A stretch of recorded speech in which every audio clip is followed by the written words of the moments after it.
bien se nourrir, bien se vêtir et rester concentré. Ce sont les trois choses que Yaakov Avinu nous apprend dans cette paracha-là. Va issa Yaakov et Draglav. Quand Yaakov prend la route, il a son objectif qui est bien défini. Et le texte nous dit qu'il lève ses pieds. Mais s'il marche, c'est que ses pieds se lèvent.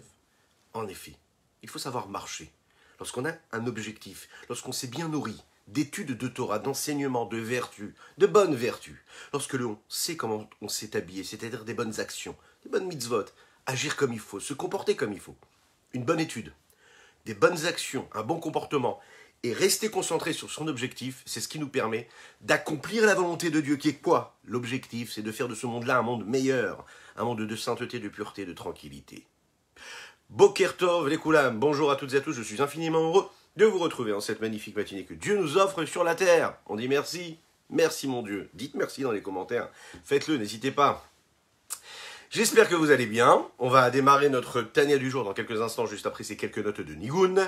Je vous invite à liker, à partager et bien sûr à commenter cette publication, afin que nous soyons encore et toujours plus à partager ensemble cette étude de Torah de Chassidut, celle qui nous permet de comprendre un petit peu plus Dieu, de permettre à Dieu d'entrer en nous, de s'imprégner, et puis de vivre cette divinité-là dans tous nos domaines, matériels et spirituels.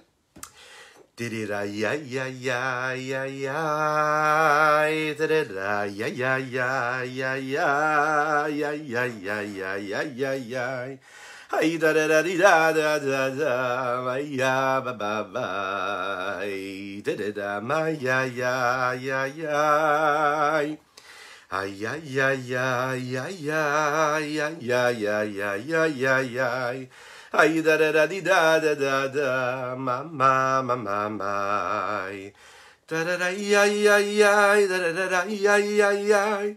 Ay ya ya ma ya ya ma ya ya ya da da da ya ya ya da da da ya ya ya ay ya ya ya ya ya ma ya ya ya ay ya ya ya da da da ya ya ya ay ya ya ma ya ya ya da da da dan dan dan da da da dan dan dan ay ya ya ma ya ya ya ay da da da di da, ay da da da di da da da da, ay ya ya ya ya, ay ya ya ya ya ya ya, ay da da da di da da da da, ma ma ma ma ma, da da da ma ya ya ya ya, da da da ma ya ya ya ya. Da da da ma ya ya ya ya ma ya ya ya ya ya ma ya ya da da ma ya ya ya ya ma ya ya ya ma ya ya ya ya da da ma ya ya ya ya ya ya ya ya ay ay ay ay da da da ya ya ya da da da ya ya ya ay ya ya ma ya ya ya ya ya ya da da da ya ya ya da da da ya ya ya ay ya ya ma ya ya ma ya ya ya ay ya ya ya da da da ya ya ya ay ya ya ma ya ya ma ya ya ya da da da ya ya ya da da da ya ya ya ay ya ya ma ya ma ya ya ya da da da ya ya ay da da da di da da da da, ya ya ya ya ya, ay da da da di da, ay da da da di da da da da, ya ya ya ya, di di da da da di da, ay da da da di da da da da, oh ya ya ya, ay ya ya ya ya ya ya, ay da da da di da da da da da da da da. Bonjour à toutes et à tous, à ceux qui nous ont rejoints sur les différents réseaux, que Dieu vous bénisse et qu'il vous protège. Veranochi Afar va Efer. Avraham Avinu, notre saint patriarche, va le dire, je ne suis rien, je suis tout, je ne suis rien. Hanochi, je suis ce que je suis, c'est Afar va Efer. Je ne suis que de la poussière, je ne suis que cette poussière de la terre, je ne suis rien. Et pourtant la poussière c'est quand même quelque chose, cette cendre-là. Qu'est-ce que c'est cette cendre? La cendre vient du bois qui brûle.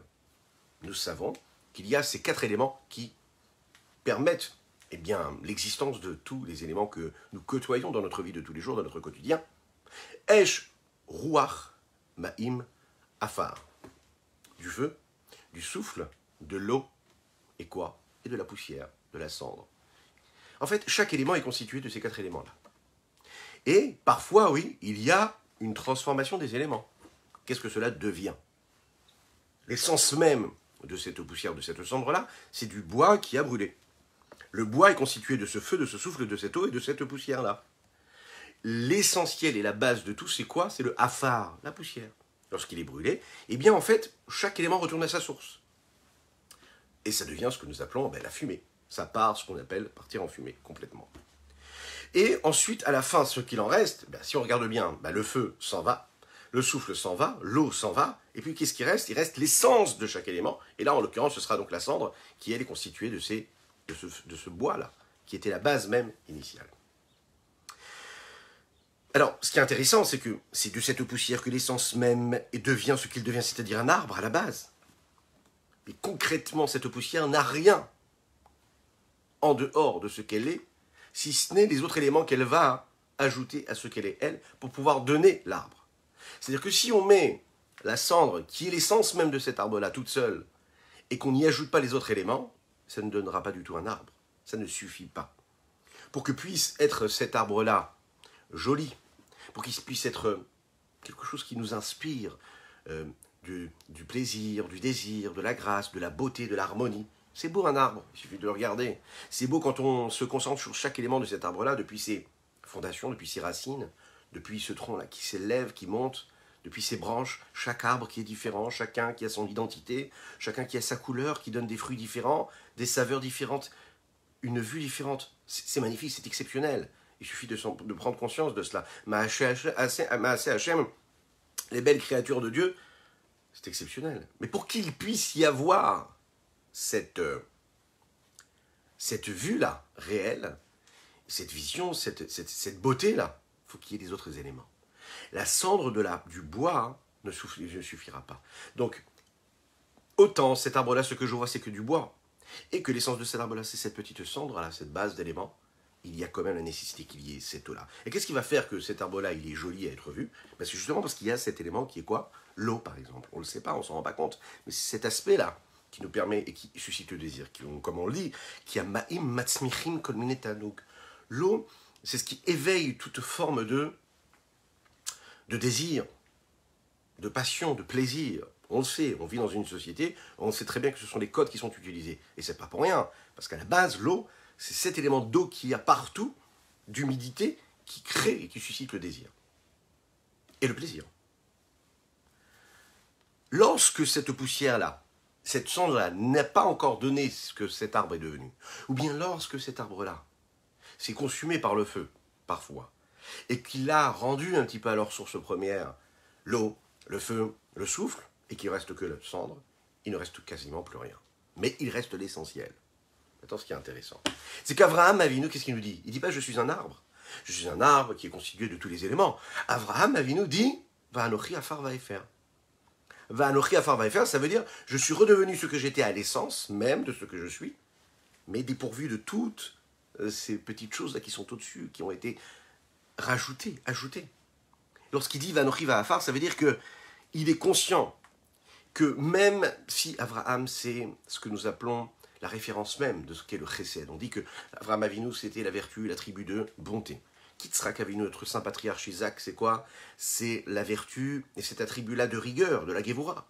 Et bien quand même, il faut savoir qu'Afar va faire, Avraham, il est en train de nous dire, je ne suis rien, même si vous voyez en moi le représentant idéal de ce qu'est être bon, quelqu'un vraiment de généreux, sachez que ça n'a rien, c'est rien comparé à ce qu'est l'essence même de cette vertu-là de bonté, celle qui se trouve, vous savez, dans les hautes sphères, dans le monde d'Atsilut, qui est la source de tous les différents mondes qui viennent juste après. Et bien sûr, en l'occurrence, le monde de la vie, le monde de l'action, celui où se trouve Avraham Avinu. Et dans ce monde où se trouve Avraham Avinu, le chesed, bien sûr, même s'il est vécu de manière exceptionnelle et qu'il est au top du top, c'est-à-dire qu'il est vraiment, c'est une bonté aboutie, une réelle vertu assumée, ça n'est rien face à la source première qui se trouve dans le monde d'Atsilut. Là, on peut comprendre en réalité comment l'âme de l'homme, bien qu'elle puisse vouloir s'attacher à Kadosh Baruch Hu, qu'elle puisse vouloir vraiment se coller à sa source première, à Kadosh Baruch Hu, à sa source première, à cette divinité qui constitue l'essence même de sa neshama, de son âme, de toute sa vie, eh bien, elle n'arrivera jamais à atteindre ce niveau-là qui a été initiateur, qui a précédé tout, qui est cette zone-là dont nous avons parlé hier, qui est au-dessus même de toutes les appréciations et toutes les nuances qu'il y a dans les différentes vertus.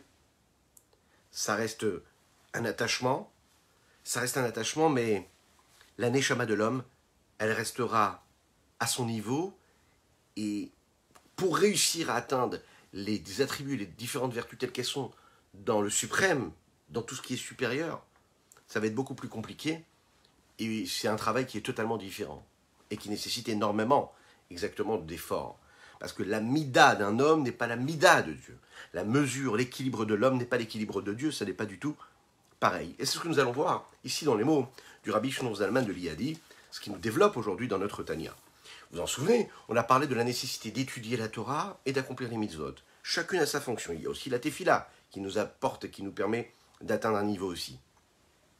L'accomplissement des mitzvot concrètes, c'est le fait d'être au contact avec un élément matériel ou avec un moment physique. Et quand on réussit à être au contact et à se raffiner comme il faut et à raffiner nos actions, eh bien on élève les étincelles divines qui se trouvent ici-bas dans chaque action, dans chaque moment de vie que nous avons ici-bas à vivre sur Terre. Notre journée commence là maintenant.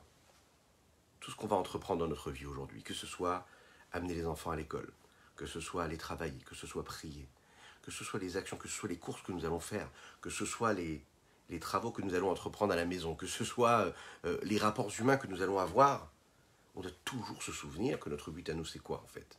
C'est d'aller extraire, de faire sortir l'étincelle divine qui se trouve dans cette action-là, dans ce moment de vie, et de le bonifier, de le sublimer, de le transformer, de rendre ce moment quelque chose de sain et de pur, pas juste banal. Ça, c'est l'occasion qui nous est donnée. Et quels moyens nous avons? Nous avons les mitzvot. Tu vas bien faire les mitzvot, eh bien tu réussis à raviver l'étincelle de Dieu qui s'y trouve. Que ça ne reste pas un acte banal. Et la Torah, elle nous permet aussi cela. Elle nous permet par cette étude-là d'être dans cette idée-là et dans cette ambiance-là, quelque part. On voit ici, on va rajouter quelque chose aujourd'hui, qui est quoi? Que dans l'accomplissement des mitzvot, il y a quelque chose même de plus élevé que l'amour intellectuel et la crainte intellectuelle. Dans l'acte concret, just do it. Faire, juste faire déjà, c'est quelque chose des fois qui dépasse même l'amour cérébral ou la crainte cérébrale. Il y a vraiment quelque chose d'énorme, de grandiose. Veine le kiyum mitzvah she'i efshar la'asot al yedei acherim mevatelin talmud Torah. Parfois, quand on a une mitzvah qui se présente à nous, on est face à une situation, on peut faire une mitzvah, et parfois on est face à une situation où la mitzvah ne peut pas être faite par quelqu'un d'autre. Et mettons, on est en train d'étudier la Torah. Alors qu'est-ce qu'on fait? Il y a une mitzvah qui se présente, mais je suis en train d'étudier la Torah. Qu'est-ce que je fais? Est-ce que j'abandonne l'étude de la Torah pour aller faire la mitzvah? Ou bien je dis non, la Torah, l'étude de la Torah, c'est encore plus important que l'action, parce que c'est concret, et l'étude, ça reste quelque chose d'intellectuel, et donc j'accomplis, j'étudie, je continue à étudier la Torah, et je ne vais pas faire la mitzvah qui se présente à moi. On parle ici bien sûr d'une mitzvah qui ne peut pas être accomplie par quelqu'un d'autre. Ça ne peut pas se faire par quelqu'un d'autre. Il n'y a que toi qui peux la faire, cette mitzvah-là. Alors qu'est-ce que tu fais? Chachamim nous disent, les kiyum mitzvah shi'efshar la'asot al yedei acherim mevatlin talmud Torah.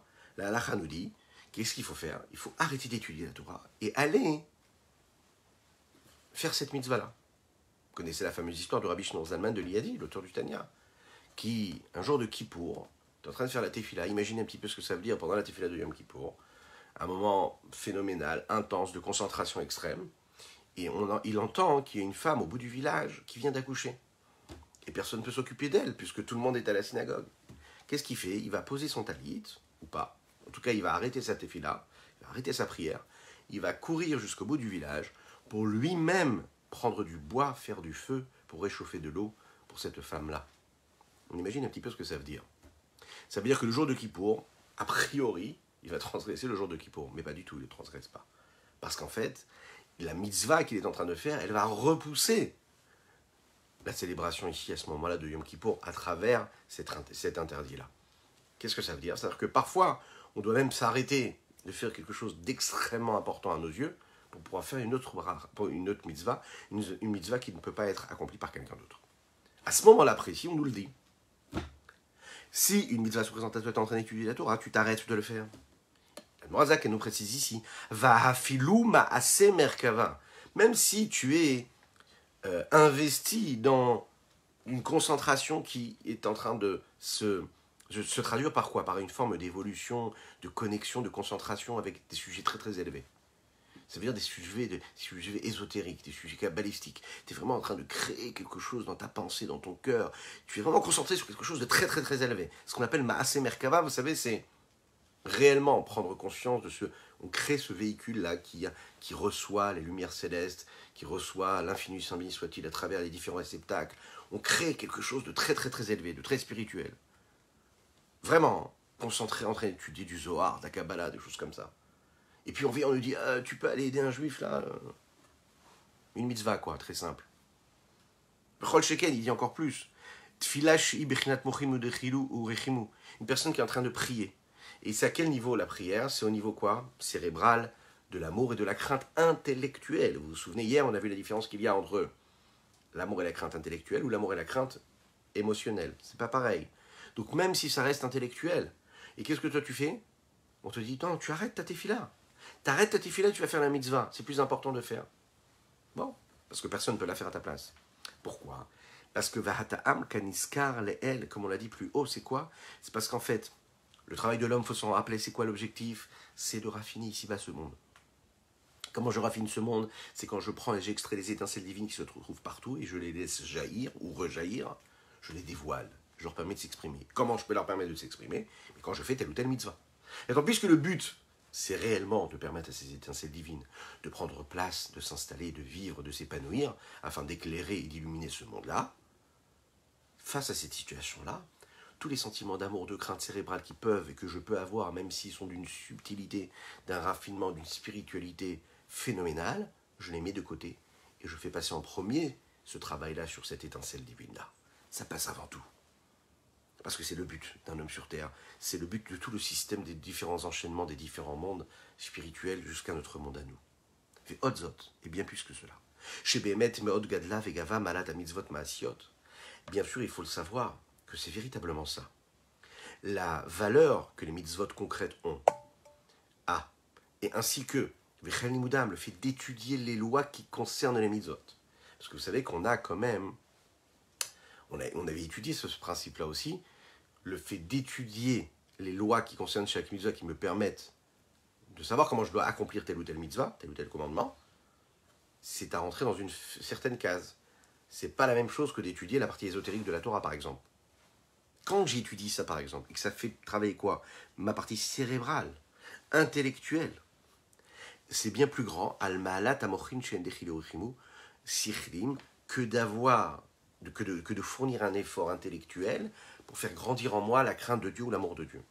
Même si on est d'accord que d'apprendre les halachot, les lois qui concernent, ou l'amour, ou les lois qui concernent, oui, l'amour d'Akadosh Baruch Hu, la crainte d'Akadosh Baruch Hu, ça fait partie aussi de la mitzvah que je vais accomplir.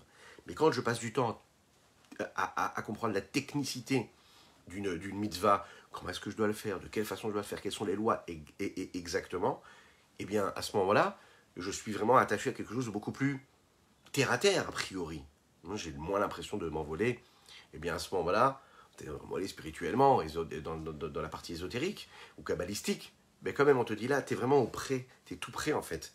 Parce que tu es vraiment... c'est comme celui qui est en train de créer, vous savez, un magnifique bâtiment. Alors, quand il crée ce magnifique bâtiment, il a besoin de quoi? De construire, construire. Eh bien, il faut aller chercher dans les profondeurs de la terre. Et dans les profondeurs de la terre, parfois, il y a des choses qui sont très, très, très, très sales. On est confronté à des choses qui sont très, très, très sales. Parfois, à des personnes qui sont très, très, très sales, qui diffusent des choses négatives, mauvaises, ok? Bon, profanes. Eh bien, parfois, dans la vie, c'est comme ça. Parfois, on est comme ça, on est confronté à ça. Mais c'est de ça que va jaillir les fondations de cet immeuble-là. C'est de ça que va jaillir la construction de tout ce qu'on a envie d'élaborer. Ensuite, l'architecte intérieur il va venir pour faire des belles décorations. Et oui, en effet, Celui qui est simple d'esprit, il va rentrer là-bas, il va dire « Waouh, c'est magnifique, il est beau ce bâtiment !» Bon, la décoration, elle est magnifique, ok, et c'est parfait, c'est comme ça qu'il faut faire. Mais ça n'en reste pas moins que ceux qui ont travaillé des jours et des nuits pour créer les fondations et bâtir cet immeuble-là, c'est eux qui ont le vrai mérite, parce que c'est eux qui ont fait ça comme il fallait. C'est les fondations qui constituent le réel, parce qu'on est dans le réel, on est dans le concret. D'accord? Alors, ici, qu'est-ce qu'on est en train de nous dire? Celui qui est concentré sur ça, eh bien à ce moment-là, il exprime quoi? Il exprime le fait de faire et d'agir, d'être dans l'instant réel, là, de comment j'agis, comment je fais ce qu'Akadosh Baruch Hu veut de faire de ce monde-là, à savoir une demeure pour lui ici-bas.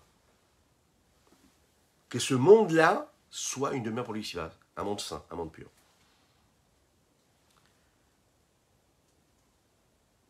Ou les Dov Kabo, c'est marqué comme ça. Dans les textes, c'est marqué qu'un juif, il doit chercher à s'attacher à Akadosh Baruch Hu. Il est dit comme ça que celui qui veut s'attacher à Dieu, donc c'est pas juste un rapport de respect, par exemple, le rapport que nous devons avoir à Dieu, c'est pas un rapport juste de crainte extérieure et qui nous écarte, parce que parfois on peut craindre une personne et en réalité être très éloigné de la personne. Ici, nous parlons d'une crainte qui nous attache, une crainte qui nous donne envie d'être proche.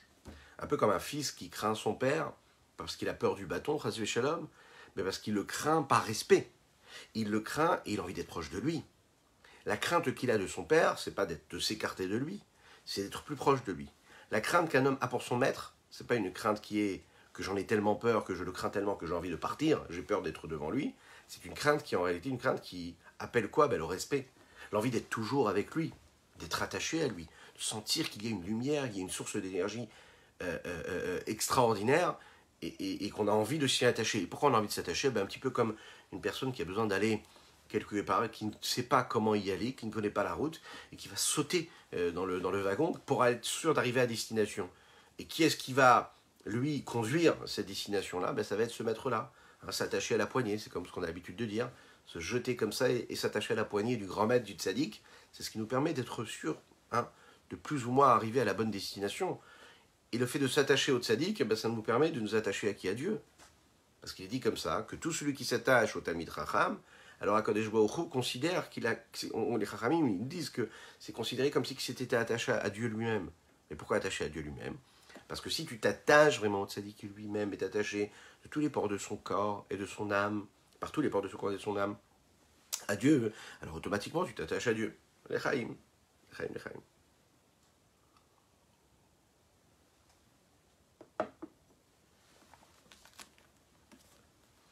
Maintenant, comment on s'attache à Dieu? On s'attache à Akadosh Baruch Hu par ses différentes vertus, ses différents attributs. Comment est-ce qu'on s'attache à une personne? On s'attache à une personne quand on accomplit sa volonté, quand on lui fait plaisir, mais souvent aussi quand on s'attache à ce qui découle de sa personnalité. Ça veut dire ce qui vient et ce qui provient de ses différentes vertus, ses différents attributs. Akadosh Baruch Hu, il a différentes vertus, différents attributs. Ça veut dire que, par exemple, Akadosh Baruch Hu, il a la mida de chesed, la bonté. Que quand un homme utilise la mida de bonté, et il se comporte avec bonté, avec grâce, avec miséricorde, eh bien automatiquement il s'attache avec la vertu de bonté d'Akadosh Baruch Hu, de Dieu. Quand il se comporte avec amour, alors à ce moment-là, Akadosh Baruch Hu aussi met cet amour-là en mouvement. Et il s'attache aussi avec la vertu de bonté qui se trouve dans les hautes séphirotes, les séphirotes supérieures, qui eux ne sont qu'une avec Akadosh Baruch Hu. La différence entre un homme et Dieu, c'est quoi?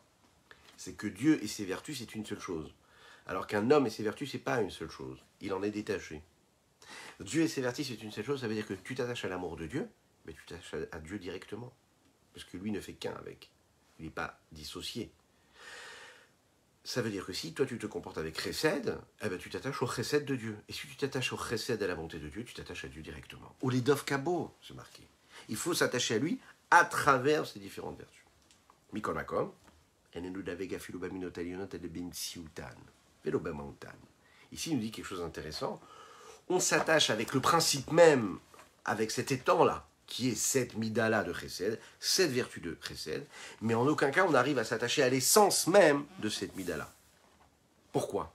Parce que quand par exemple un homme aime, d'accord, il est dans un mouvement d'amour, et qui s'élève et qui s'unit avec la vertu de bonté supérieure, suprême. Donc grâce à la crainte, grâce à l'amour, l'homme devient attaché à Kadosh Baruch Hu. Il réussit à s'attacher à l'existence même et pas à l'essence. L'essence, ce qui précède même l'existence de cette vertu-là, on ne peut pas y atteindre, on ne peut pas la toucher. Parce que ça touche vraiment quelque chose de très très fort, de très puissant. C'est l'essence même de Dieu. C'est l'infini. C'est ce qui précède même le fait qu'il y ait de l'amour ou de la crainte. C'est ce qui précède même les différentes vertus, la précède la bonté, la rigueur, etc. C'est là, à ce moment-là, qu'on nous dit, ici, le Tanya, il dit, comment Shakadou Vanochi Afar va faire. C'est là, ce qu'il dit, Avraham Avinu, il dit, Vanochi Afar va faire. Ça veut dire que quand je prends conscience de ce que je suis par rapport à mon essence, par rapport à ce qu'il y avait avant, ce qui m'a précédé, je ne suis rien du tout. Même s'il était ce qu'il était. Eh bien, il est comme cette métaphore que nous avons développée tout à l'heure, à savoir cette cendre-là qui a donné cet arbre-là. Et quand ça revient à sa source, ça revient à sa source, c'est-à-dire ce qui a initié cet arbre-là. Il y a plus forte raison qu'on ne s'attache pas à la lumière, au reflet de l'infini, Saint béni soit-il, parce qu'aucune pensée peut le saisir. Ça veut quoi le saisir? Ça veut dire vraiment prendre complètement l'objet de la chose. Quand on pense à quelque chose, on fait corps avec la chose. C'est-à-dire que la pensée de l'homme englobe complètement la situation qu'il est en train de vivre, à laquelle elle est en train de penser.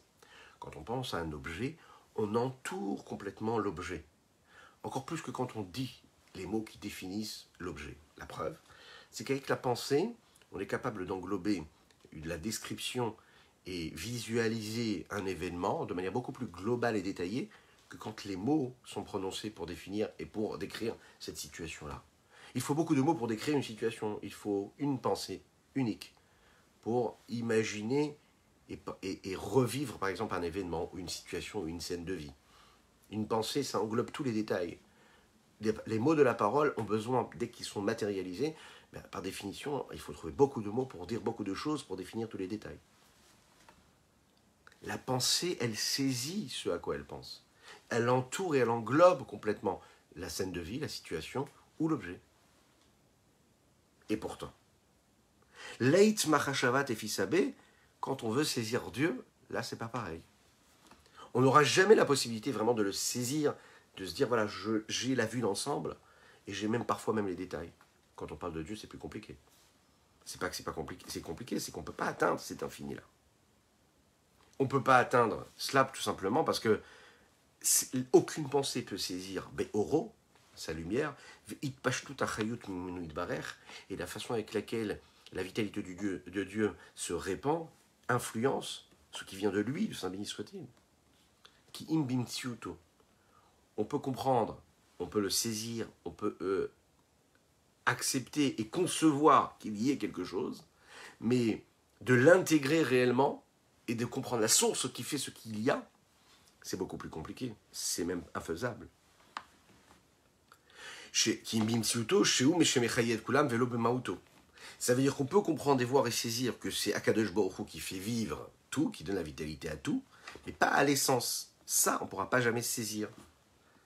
Afilou, la Helionim, même saisir également toutes les créatures célestes, comme les anges, etc. Des mondes supérieurs, comme Moshe Katouf, comme il dit, Kadosh, Kadosh, Kadosh, Hashem Tsevakot Roulé.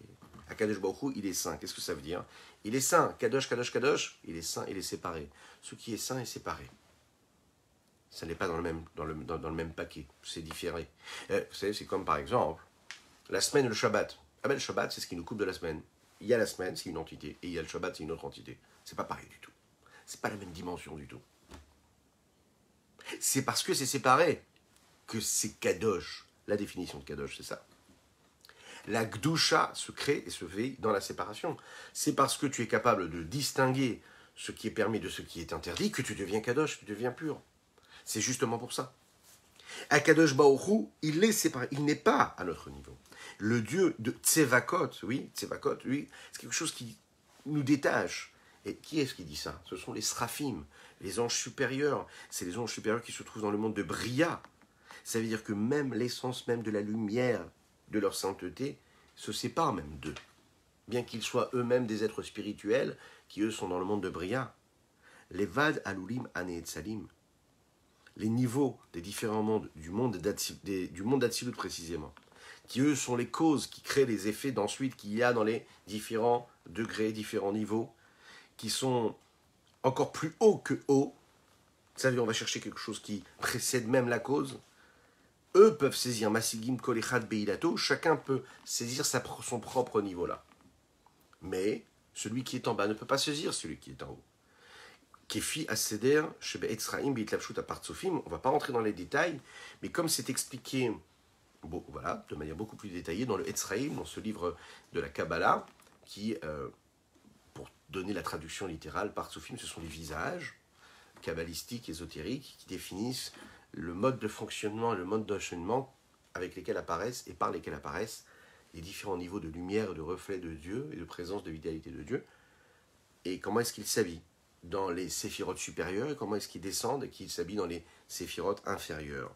Comment cela se passe dans le monde d'Atsilut, qui est le monde de tous les possibles, de l'infini du Saint béni soit-il, et comment cela va se traduire dans le fait que ça va s'habiller petit à petit dans le monde qui va venir juste après. Ce qui est habillé, celui qui englobe cette cause-là, eh bien, peut comprendre et saisir ce qu'il est lui, par ce qu'il y a en lui et par ce dont il est, et en ce qu'il est et ce dont il est constitué. C'est pas évident, mais c'est un peu l'idée. Avallo benivraim afilou ben shamod atsilut. Mais jamais les créatures, elles, pourront comprendre et saisir, et même les neshamot des atsilut, qui sont les neshamot des grands tzadikim, eux ne peuvent vraiment comprendre et saisir ça. Bien qu'elles sont vraiment ce que nous appelons elles-mêmes une forme de vitalité et de divinité, de Dieu, c'est Dieu, c'est une partie de Dieu, quand même, puisqu'elles se sont séparées des réceptacles, des 10 séphirotes, des 10 outils, des 10 réceptacles premiers, alors à ce moment-là, dès elles prennent, même si ce sont des grandes neshamot, mais elles deviennent des nivraïm, c'est-à-dire des créatures, eh bien, elles deviennent limitées quelque part. Donc elles ont perdu de leur infini, si on peut dire de cette façon-là, et donc elles ne peuvent plus à ce moment-là saisir l'essence même de Dieu, de la source première. Moshe Katouv, Moshe Rabbeinu la Vachelom, comme quand on parle de Moshe Rabbeinu, que Moshe Rabbeinu, qui est le grand tzaddik, qu'est-ce qu'on disait? Veraïte Tachorai. Moshe Rabbeinu, bien que Akadosh Baruch Hu parlait à travers sa gorge, oui, non, ne pouvait pas voir face à ce moment-là, Veraïte Tachorai, tu verras juste ma partie superficielle et extérieure. Ça veut dire la partie existence de Dieu, mais pas son essence. Ce qu'il est, mais pas ce qu'il est au fond dans son essence. Ce qu'il apparaît être, mais pas ce qu'il est au fond de lui.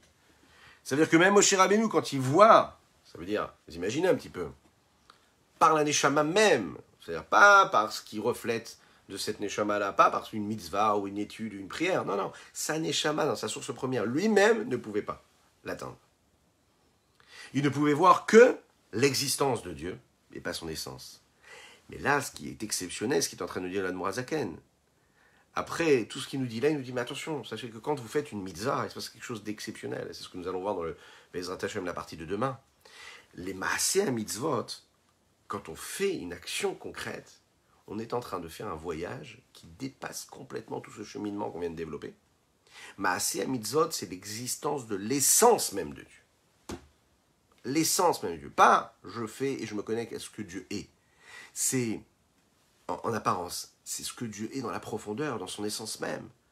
Quand un juif prend un hétrog dans sa main, quand un juif prend des téphilines, quand un juif fait une mitzvah comme ça, il accomplit, il est en train de saisir l'essence même de Dieu dans sa main. Et ça, c'est exceptionnel, rien que de le dire. Toutes les mitzvot que nous faisons. Ce qui veut dire qu'en fait, on a la possibilité de se lever et de faire une mitzvah. Il faut courir pour la faire. Chaque mitzvah, chaque moment de vie qu'on a la possibilité de concrétiser, de matérialiser, il ne faut jamais se poser de questions. Et pourquoi? Parce que la mitzvah, elle est capable de faire ce que rien d'autre ne peut faire. Chaque mitzvah. Alors non, parfois, l'homme, il peut se dire, ouais, mais pour vraiment atteindre des niveaux de spiritualité phénoménale et faire ce travail que Dieu il attend de nous, ça demande beaucoup d'efforts, et puis il faut étudier tant de Torah, et puis il faut faire ci, il faut faire... Non, des fois, c'est parfait, c'est banal. C'est des petits gestes, des petites choses. C'est la raison pour laquelle dans l'éducation des enfants, on nous dit c'est les petites choses qui sont importantes. L'éducation des enfants, c'est depuis qu'il est tout petit l'enfant, tu l'apprends mécaniquement à dire Modiani, à faire Netilat Yadayim. N'attends pas qu'il soit un grand intellectuel pour comprendre pourquoi il faut dire telle ou telle mitzvah, telle ou telle bracha, telle bénédiction. Non, l'acte concret. On doit redevenir un petit peu des enfants et se dire que juste parce qu'on est capable de faire ce qu'il faut, c'est à ce moment-là qu'on atteindra ce qu'il faudra faire. Vous savez, dans l'éducation, des fois, il y a différents élèves. Vous avez des élèves qui ont des facilités, vous en avez d'autres qui ont moins de facilités. Bon, on a parfois des enfants, on sent qu'il y a un enfant qui a plus de facilité, un qui en a d'autres.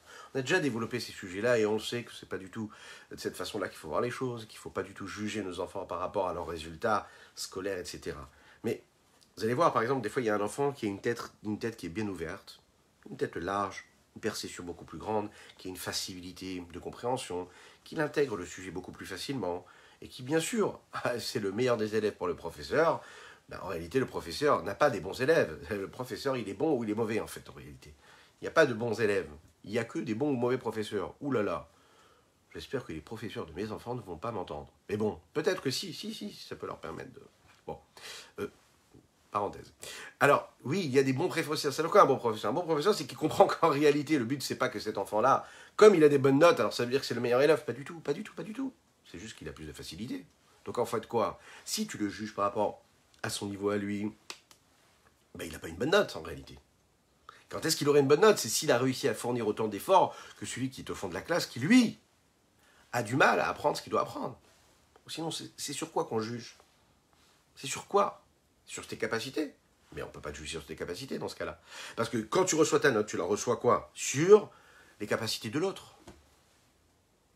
Vous avez un autre enfant, par exemple, qui va avoir une tête lourde, beaucoup plus difficile. Il a moins de facilité. Et lui, il va se fatiguer pour apprendre. Et bien sûr, comme il se fatigue, parfois, il a des moments de difficulté. Et même quand il va se fatiguer, parfois, il n'a pas la bonne réponse. Parfois, il n'a pas la bonne note. Ah, il va se dire, bon, qu'est-ce qu'il faut faire? Le professeur qui est banal, malheureusement, ben, il se dit quoi? Ah ben, je vais investir, je fais mon cours, au moins il y en a qui comprennent. Ceux qui ne comprennent pas, ben, ils ont des difficultés. Ouais, ça fait tellement de peine. Il se dit, je vais m'investir sur celui qui a des capacités, comme ça au moins, j'en ferai quelqu'un de très grand. Je vais investir de façon à ce qu'il donne des bons fruits. J'ai un arbre dans mon champ, hein, ça pousse bien. Bon, alors comme ça pousse bien, je vais investir énormément sur ça. L'autre, je ne le regarde pas. L'autre, j'ai l'impression qu'il pousse mal. Alors celui qui n'a pas de respect pour les arbres, celui qui n'a pas de respect et qui voit son arbre comme un cheval de course, qui se dit ben, j'investis sur celui qui a le plus de chances de gagner, ouais parfait. Mais la vie, c'est pas une course de chevaux. Hein, la vie c'est quoi? C'est des êtres humains, c'est des vitalités, c'est des âmes. Donc si tu vois que cet arbre-là, il a du mal à pousser, eh ben tu vas tout faire pour t'investir, pour faire en sorte qu'il puisse donner les bons fruits. Au contraire, l'intelligence, la grâce, la sagesse, elle ne se mesure pas en fonction de la facilité que l'on peut avoir à saisir et à comprendre les choses, mais en fonction de l'essence même du saisissement de ce qu'il y a. Ça veut dire que très souvent on se rendra compte que cet enfant-là qui avait le plus de difficultés, quand il va grandir dans la vie, et des fois ça vient sur le tard, eh bien il va avoir dans la profondeur de son âme une force qui dépasse même celui qui avait de la facilité, et il sera en mesure même, parfois, avec beaucoup d'efforts, hein, d'arriver à une forme de compréhension qui va dépasser celui qui a plus de facilité à comprendre. Pourquoi? Parce que lui, il va atteindre la profondeur, l'essence même de ce qu'il est censé comprendre. Vous savez, c'est ce qu'on a l'habitude de dire. L'Echaim, l'Echaim, l'Echaim.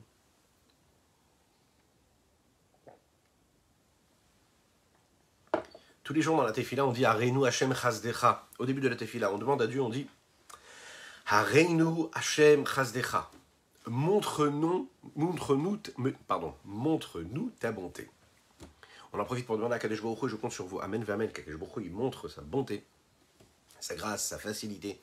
Pour une belle bracha dans tous les domaines, à Shalom Dov Ben Sodi, Kadesh Baruch Hu lui envoie une tranquillité, une sérénité qui lui ouvre toutes les portes, dans la joie la plus véritable et la tranquillité, Bezrat Hashem, dans tous les domaines, matériels et spirituels. Dites Amen, amen, que ce soit maintenant, là, tout de suite, ou en replay, et chacune et chacun d'entre vous, Bezrat Hashem.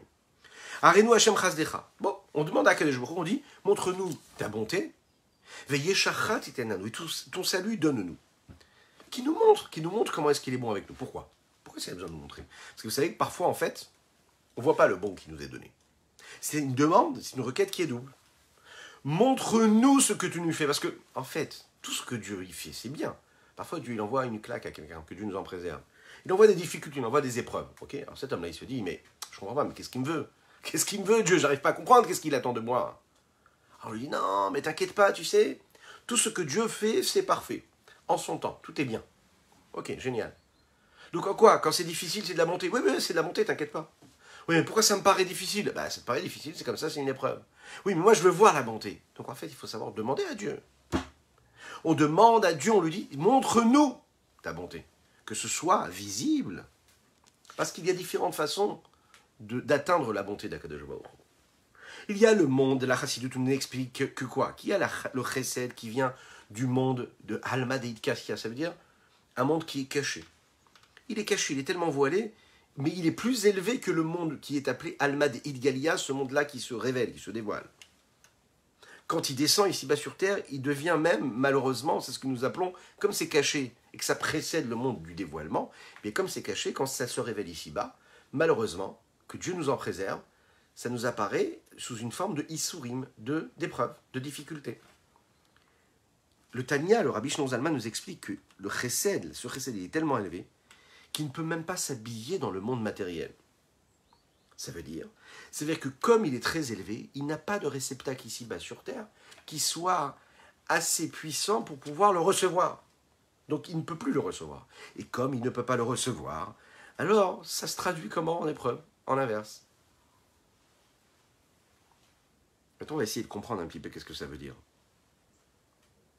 Ça veut dire qu'à Kadosh Baruch Hu, il nous faut, en réalité, beaucoup d'émouna, beaucoup de foi en Dieu, beaucoup de confiance en Dieu, pour voir tout ce qui nous arrive, toujours dans une forme de montée. Et là, ce qu'on demande à Kadosh Baruch Hu, on dit, Ar-Enu. Fais que ce soit facile. Qu'on n'ait même pas besoin d'avoir de la émouna, quelque part. Bien sûr qu'il y a différents degrés d'émouna. Il y a celui même pas qui ne voit même pas, hein, et qui ne cherche même pas à savoir si c'est Dieu qui lui envoie l'épreuve. Il pense, il se dit, oh là là, entre guillemets, le sort s'acharne, c'est difficile, c'est pas possible. Il y a celui qui voit que c'est Dieu. Et parfois, on n'arrive pas à comprendre qu'est-ce que Dieu il attend de nous. La réponse, elle est là. Dieu, qu'est-ce qu'il attend de toi? Il est en train de te donner des preuves d'amour. Dieu, il t'aime. Et Dieu, comme il t'aime, il te donne un surplus de chesed, de bonté. Et ce surplus de bonté-là, il est tellement grand que toi, tu n'as pas de réceptacle pour le recevoir. Et comme tu n'as pas de réceptacle, ça se traduit en épreuve. Chas de shalom quand même. Pour l'épreuve, pas pour le chesed. Et on demande à Hachem, on lui dit, Reino, Hachem, chasdecha, fais en sorte, s'il te plaît, que je n'ai pas juste besoin de te croire, d'avoir cette émouna, cette foi, cette confiance en toi, mais que ce puisse être visible. Que ce soit sans besoin de réflexion particulière. Et on demande à Kadosh Baruch Hu que Arenu Hashem Chazdecha Veyesh Acha Titen Lanu. Qu'est-ce que ça Veyesh Acha? C'est Chazdecha Yesh Acha. Il y a la Yeshua, il y a le Chesed global. Il y a le Chesed d'Hashem Chazdecha. Ça veut dire le Chesed tel qu'il est chez toi dans ton essence. C'est infini de bonté. Que lui, il soit visible. Pas juste qu'il apparaisse en fonction de ce que moi je peux recevoir, mais qu'il apparaisse en fonction de ce que toi tu es, c'est-à-dire que la bonté telle qu'elle est dans son essence. Maintenant, qu'est-ce que ça veut dire qu'on demande à Akadosh Baruch Hu de voir sa bonté? Alors, vous allez me dire, la question qui se pose ici, c'est est-ce qu'il y aurait une forme de bonté qui ne viendrait pas de Dieu? Ça veut dire quoi, Chazdecha? Même le chesed en général, qui n'est pas identifié comme étant le chesed de Dieu, c'est de la bonté de Dieu. Alors, qu'est-ce que ça veut dire, Chazdecha? Si on réfléchit un petit peu à ce qu'un homme a besoin parfois dans sa vie, est-ce qu'on devrait être capable de voir, quand Akadosh Baruch Hu nous envoie quelque chose, c'est la notion de miracle. Parfois, on n'a pas les yeux assez ouverts et on ne se rend pas compte de ce qui nous arrive. Donc on pense que la normalité, le quotidien, notre routine, est fait quoi? Pas spécialement d'une réussite particulière, parfois d'une réussite. Et le cours des choses fait qu'on a un avis sur la situation dans laquelle on vit. Là, on se dit, ah, ça va plutôt bien, ah, ça c'est positif, là, ça a l'air un peu plus difficile, etc. Et voilà, notre vision, notre jugement, il est en fonction de ce que nous, on est capable de saisir et de comprendre de notre quotidien. Un juif, en réalité, il doit avoir une vue beaucoup plus raffinée et beaucoup plus élevée. Une visibilité, une vision divine, c'est quoi? C'est de se dire, où est-ce qu'il est Dieu ici dans cette histoire? Être capable de voir le miracle de la vie. Le miracle de la vie, ça veut dire quoi? C'est-à-dire que dans chaque élément, il y a des miracles. Chaque moment de vie, c'est un miracle. Parfois, on n'arrive pas à le voir. Ce qu'on demande à Akadosh Baruch Hu, il y a, dans la compréhension que nous pouvons avoir, l'approfondissement qu'il y a dans la précision même, le fait de voir les niflaot, les miracles. au moment où Akadosh Baruch Hu, il sort les bénis Israël d'Égypte, et Akadosh Baruch Hu, il fait une promesse. Et il dit au peuple juif, il dit, regardez, vous voyez comment je vous ai fait sortir d'Égypte? Eh bien, c'est de cette façon-là que je vous montrerai des merveilles lorsqu'il y aura la véritable délivrance totale et complète. Et qu'est-ce qu'on dit dans les termes? On dit Timet set ramim Mitzrayim ar enu niflaot. Il nous montrera des merveilles. C'est-à-dire qu'on pourra les voir. Parfois, on n'est pas en mesure de les voir. Et on ne les voit pas, c'est compliqué. C'est-à-dire qu'on n'a pas les yeux grands ouverts. On ne comprend pas que c'est un miracle qui est en train de nous arriver. Et Akadosh Baruch Hu lui dit, montre-nous tes merveilles. Qu'est-ce que ça veut dire? Pourquoi est-ce qu'on a besoin de nous montrer les merveilles? Qu'est-ce que c'est l'essence même du miracle dans la vie d'un homme? Qu'est-ce que c'est l'essence de tout ce qui précède, ce qui nous apparaît comme étant ce qui y est à notre propre vue et devant nos propres yeux? Lorsqu'il y a eu, par exemple, la traversée de la mer Rouge, et il faut savoir que dans notre vie de tous les jours, on a aussi des événements là qui ont besoin d'être traversés. On a besoin de sortir de ces limites, Metzarim, de ces frontières, ces barrières, ces épreuves. Akadosh Baruch Hu, il a changé la nature même de l'eau. La nature de l'eau, c'était de descendre vers le bas, comme toute eau qu'on verse. Ça descend vers le bas, c'est la nature. Eh bien, il a changé cette nature, il a fait en sorte que cette eau-là tienne comme une muraille de pierre. A priori, ce miracle-là, il n'est pas seulement pour nous, il est aussi pour Dieu. Ah bon? Ben non. Parce que pour Dieu, il n'y a pas de miracle. Dieu est au-dessus de tout. Donc a priori, le miracle, il est pour nous. Pour Dieu, c'est pas de miracle. Pourquoi? Parce que pour Dieu, est-ce qu'il y a une différence entre de l'eau qui tienne, comme un muraille, ou de l'eau qui ne tient pas et qui se verse? Parce que la nature de l'eau, c'est de tomber vers le bas. Pas de miracle. Dieu, il est au-dessus de tout ça. C'est pour nous qu'il y a une perception qui est différente, ce qui descend ou ce qui tient. Comme dit Rabbi Hanina ben Dossa à sa fille, après qu'il ait allumé la bougie de Shabbat avec du vinaigre et pas avec de l'huile. C'est très très joli ce qu'on nous raconte. Sa fille, elle le voit allumer, il n'avait pas du tout d'argent, il était très pauvre. Shabbat arrive, il prépare les bougies de Shabbat et il met du vinaigre. Et voilà que la mèche, on va voir que la mèche elle va permettre de s'allumer, et elle s'allume. Alors que ce n'est pas de l'huile. Sa fille, elle s'étonne, elle lui dit, mais comment est-ce que tu as pu allumer là? Tu as fait un miracle? Qu'est-ce qui s'est passé? C'est du vinaigre, ça ne peut pas donner une bougie. Ça ne peut pas mettre à la flamme de brûler. Et regardez ce qu'il lui répond, il lui dit, celui qui a dit à l'huile de brûler, eh bien dira au vinaigre de brûler. Ah, quand je brûle au-dessus de ça, il y a les lois de la nature. Et ce qui est au-dessus des lois de la nature, c'est Dieu. Donc en fait, on peut comprendre dans cet exemple-là que pour Akadosh Baruch Hu, il n'y a pas de différence entre le vinaigre et l'huile. Il n'y a pas de différence entre la nature de l'eau qui descend vers le bas ou celle qui tient comme une muraille de pierre. Akadosh Baruch Hu fait le miracle et il fait en sorte que le vinaigre peut aussi brûler. La Chassidoute nous explique ici quelque chose de très très beau. Il nous dit qu'il faut savoir que même par rapport à Akadosh Baruch Hu, il y a eu une différence entre la nature et le miracle. Très intéressant. Même pour Dieu, il y a quelque chose qui se passe et une définition qui doit être faite entre l'eau qui coule et l'eau qui tient, entre l'eau et le vinaigre. Pourquoi? Parce que la racine de la nature même, c'est quoi? C'est le dévoilement de ce qui se passe de la lumière d'Akadosh Baruch Hu qui s'intègre dans les limites, dans les lois du monde, c'est-à-dire dans les lois de la nature. Le potentiel d'Akadosh Baruch Hu s'habille dans les 10 séphirotes, dans les 10 forces du monde d'Atsilut, okay, et la racine et la source même du miracle, lui, vient de ce que nous appelons le Or Asovev Kolalmin, le monde qui entoure tous les mondes. C'est un niveau de lumière qui, comme il entoure, eh bien, nous, donc, n'est pas assujetti aux différents changements et il ne subit pas les contraintes des réceptacles et des limites des différents objets, des différentes natures qu'il y a dans le monde, des différentes lois de la nature qui, eux, sont régis par des lois qui sont par définition limitées, puisque pour pouvoir recevoir de la vitalité, il faut qu'il y ait un réceptacle qui soit correspondant à ce flux ou à cette lumière qui est en train d'arriver. D'accord? Si l'objet n'est pas assez grand, il ne pourra pas intégrer, il ne pourra pas recevoir la lumière. La nature même de la racine même du miracle, c'est qu'il dépasse même le système de l'ordre de l'enchaînement de la nature. Donc, lui n'est pas assujetti à ces différents changements et à ces différents réceptacles. Et c'est la raison pour laquelle le miracle, c'est quoi? C'est qu'on passe au-delà des lois de la nature. On transforme la situation. La lumière de l'infini du Saint béni soit-il le Blikvou, l'infini, qui même au-dessus du monde d'Atsilut, qui est dans le monde de tous les possibles, qui précède les différents mondes de la création et des différentes créatures célestes ou terrestres, Bria, Yetzira, Asiya, que ce soit les anges, que ce soit les hommes, que ce soit les objets, que ce soit le minéral, le végétal, l'animal.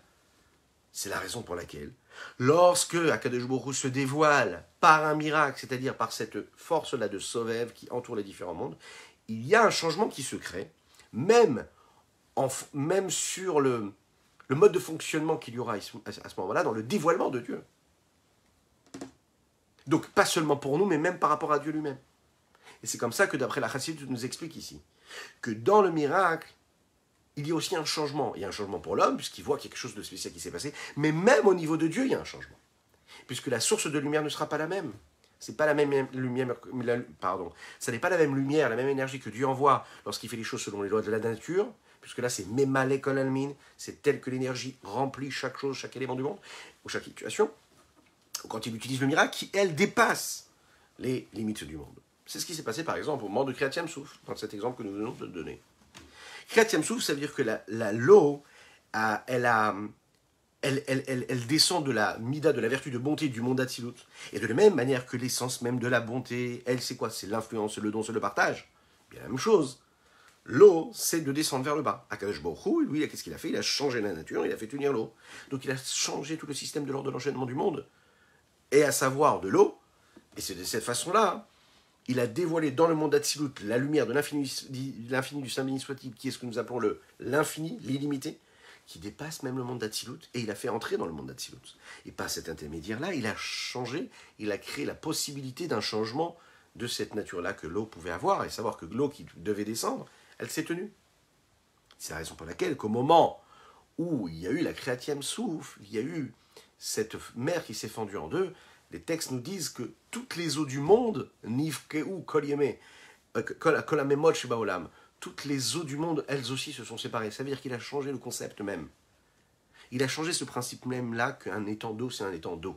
Non, l'eau, il peut y avoir une coupure en deux, et puis ça peut devenir des murailles de pierre. On dit même que, lorsqu'il y a eu cette shira que nous chantons tous les jours, la Asia Shir Moshe, même les eaux du monde entier, elles aussi ont entonné ce chant-là, pour remercier Akadosh Baruch Hu, pour lui faire ces louanges-là, et pour lui dire, voilà, nous avons vu ce dévoilement énorme. C'est un dévoilement qui dépasse même, a priori, le monde d'Atsilut, et qui, là, est entré dans le monde d'Atsilut. C'est l'infini qui s'est révélé dans le monde d'Atsilut. C'est la raison pour laquelle nous disons aussi que quand un tzaddik, un juste, il décrète quelque chose, Akadosh Baruch Hu accomplit. Qu'est-ce que ça veut dire? A priori, Dieu, il a décidé quelque chose pour quelqu'un. D'accord? C'est sa destinée, entre guillemets. C'est ce qu'il doit vivre.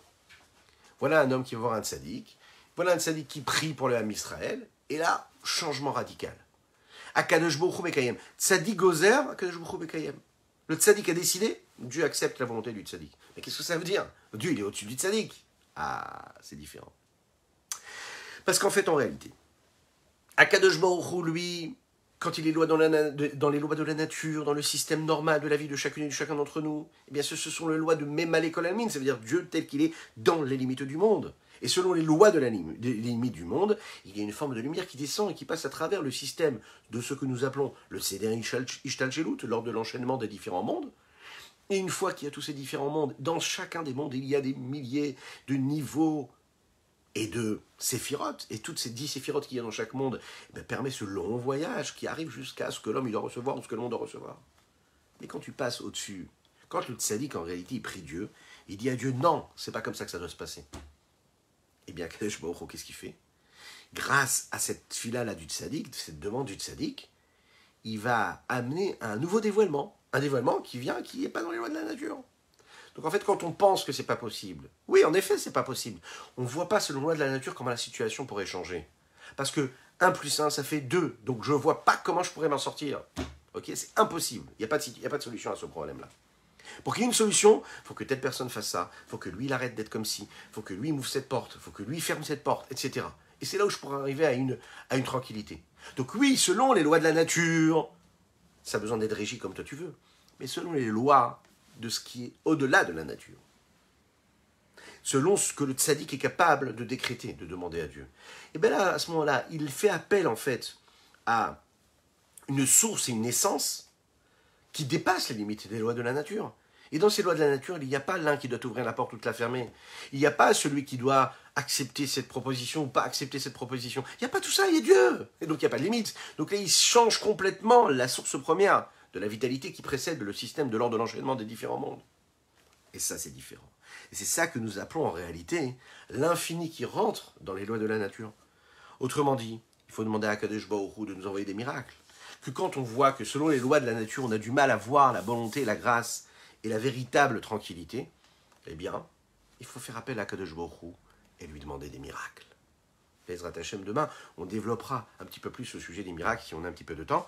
Je vous souhaite une excellente journée, que Dieu vous bénisse et qu'il vous protège, qu'il inonde votre existence de bonté, de grâce et de miséricorde et de miracles. Il nous envoie le Mashiach Tzidkenu et qu'on puisse étudier ensemble notre prochain rendez-vous avec le Beth Amikdash, le Mashiach, à Yerushalayim reconstruite.